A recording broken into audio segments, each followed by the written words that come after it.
최근 정부의 국정과제에 정년 연장이 포함되고 압도적인 국민적 찬성 여론이 확인되면서 정년 연장은 이제 우리 사회의 가장 뜨거운 감자로 떠올랐습니다. 정년은 했는데 연금은 나오지 않는 연금 공백 문제와 더 오래 일하고 싶은 열망이 얼마나 큰지 알 수 있었죠? 오늘은 이러한 정년 연장 주장에 더욱 힘을 실어줄 글로벌 스탠다드에 대해 이야기해볼까 합니다. 과연 대한민국만 정년 60세라는 낡은 틀에 갇혀 고민하는 걸까요? 전 세계적으로 고령화가 빠르게 진행되면서 이미 많은 선진국들이 정년 연장을 시행했거나 적극적으로 논의하고 있습니다. 해외 사례를 통해 정년 연장이 왜 시대적 당위성이 되었는지, 그리고 우리가 나아가야 할 방향은 무엇인지 함께 살펴보시죠. 언론 보도를 통해 살펴본 외국의 사례. 2025년 5월 16일 매일경제신문 기사를 통해 확인해보면 한국보다 먼저 고령화에 진입한 선진국들은 각국의 상황과 사회적 합의에 따라 정년 연장과 폐지, 퇴직 후 재고용 등 다양한 방식으로 고령층의 근로를 지원하고 있습니다.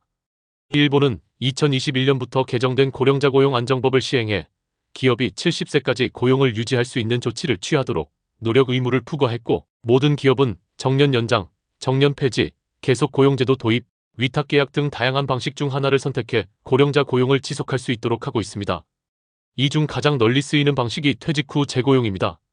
싱가포르는 2012년 퇴직 및 재고용법을 시행해 모든 고용주에게 63세 정년 도달자의 재고용을 최대 68세까지 보장할 법적 의무를 부여했습니다. 중국도 정년 연장을 공식화했고, 남성은 기존 60세에서 63세로, 여성은 50세부터 55세를, 55세부터 58세로 상향하는 계획을 15년에 걸쳐 단계적으로 추진한다고 합니다. 독일은 2029년까지 법정 정년을 67세로 끌어올릴 예정이고, 미국은 1986년 연령차별금지법을 통해 연령을 이유로 한 퇴직 강요를 원천 금지했고, 영국도 2011년부터 법정 정년을 없앴습니다. 2025년 6월 4일 연합뉴스 기사는 세계 주요국 중에 60세 정년제를 운영하는 국가는 우리나라뿐이고, 나머지 주요국들은 법정 정년 없이 연금 수급 연령에 맞춰 운영하고 있다는 말이 나오는데, 과연 이게 사실일까?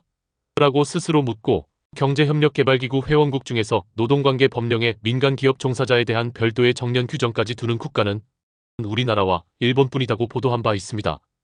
그러나 일본의 경우에는 사업주가 근로자의 정년을 60세 이하로 할 수 없도록 60세 이상 정년 의무화를 규정하고 있고, 계속 고용을 희망하는 근로자에게는 65세까지 고용이 확보될 수 있도록 사업주에게 의무를 부과해 사실상 65세 정년제를 규정하는 것으로 해석된다고 소개하고 있습니다.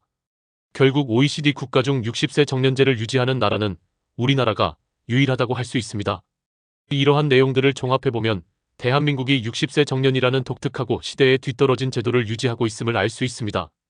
해외의 경우 정년 연장은 이미 많은 나라에서 시행되고 있거나 아예 법정 정년의 개념 없이 유연하게 운영되고 있습니다.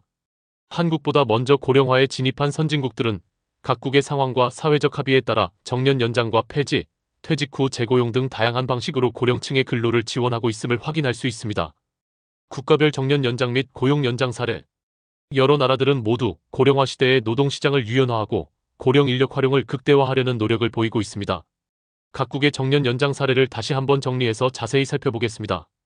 일본, 70세까지 노력 의무화, 계속 고용의 선두주자. 일본은 우리보다 훨씬 앞서 초고령 사회에 진입했으며 정년 연장 논의의 선두주자입니다. 2021년부터 개정된 고령자 고용 안정법을 시행하여 기업이 70세까지 고용을 유지할 수 있는 조치를 취하도록 노력 의무를 부과했습니다. 모든 기업은 정년 연장, 정년 폐지, 계속 고용제도 도입, 위탁계약 등 다양한 방식 중 하나를 선택해 고령자 고용을 지속할 수 있습니다. 이 중 가장 널리 쓰이는 방식이 퇴직 후 재고용입니다. 2025년까지는 고령 근로자를 65세까지 고용할 의무가 있습니다. 이는 고령 인구가 지속적으로 경제에 기여할 수 있도록 하는 강력한 제도적 장치입니다. 독일, 이미 67세 정년을 향해 연금과 연동한 단계적 상향. 독일은 유럽연합 내에서도 고령화가 심각한 국가 중 하나입니다. 독일은 이미 2000년대 중반부터 꾸준히 정년 연장을 추진해 2029년까지 법정 정년을 67세로 끌어올릴 예정입니다. 2012년부터 단계적으로 정년을 65세에서 67세로 높였으며, 향후에는 연금 수령 연령과 정년을 70세까지 연장하는 논의가 활발하게 진행되고 있습니다. 이는 단순히 고령층을 더 오래 일하게 하려는 목적을 넘어 연금 재정의 건전성을 확보하고 숙련된 노동력을 유지하기 위한 국가적 전략입니다. 싱가포르, 법적 의무로 보장하는 재고용 제도. 싱가포르는 정부 주도로 고령 근로자의 고용 안정을 적극적으로 지원합니다. 2012년 퇴직 및 재고용법을 시행하여 모든 고용주에게 63세 정년 도달자의 재고용을 최대 68세까지 보장할 법적 의무를 부여했습니다.